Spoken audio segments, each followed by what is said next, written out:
I want to talk about Held Together.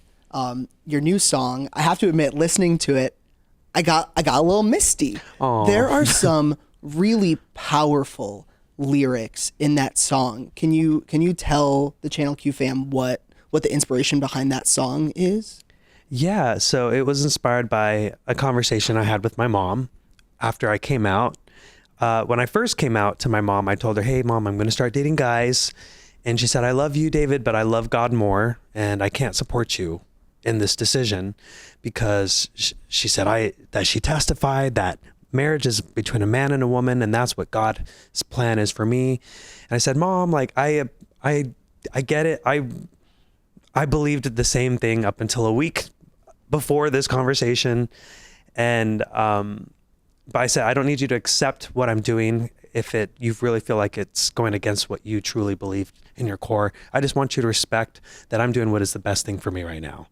And she said, "Okay, I can do that." And then a year later, I was still, even though I came out, I was still going to church. I was still a practicing Mormon, Latter-day Saint. And it just got to a point where I'm like, this is way too much. This is too conflicting. I'm trying to like show people, trying to help my community understand what it's like to be an out person, a queer part of the LGBTQ plus community. And a lot of people still were very closed-minded, and it was just affecting me too much. And I know there's some other queer people who still go to church, but for me, I just couldn't do it. There was just too many things that weren't connecting, and I felt like this doesn't make sense, and I need to just take a step away from it. Yeah. And when that got announced, it got announced in People magazine, and I wasn't expecting that, but I didn't hear from my mom for a few days after that article came out, where like David Archuleta leaves the Mormon church. And I thought, oh, she's so upset with me. I pissed her off. And then she texted me and she said, "I've decided to step away from the church as well."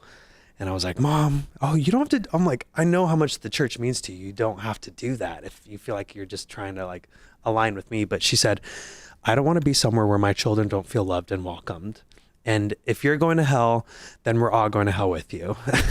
What a remarkable show of support that it sounds like, based on previous conversations you had, like wouldn't have expected something as strong as that.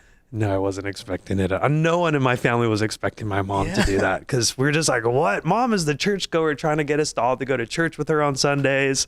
Because even after I came out, my mom would be like, "Hey, come to church with us." And I would go, but it got to a point where I was just like, "Mom, I can't. It hurts me too much to go. Like, it messes with my head." Yeah. Like, makes you wonder, like, cause you're told so much, like, God loves you. But then it's like, but he hates this part. He hates this sin, and you've got to change this. And it's like, wait, but I don't feel like I need to change that. I've received confirmations, and I feel like spiritual experiences where I'm whom I'm supposed to be. Yeah.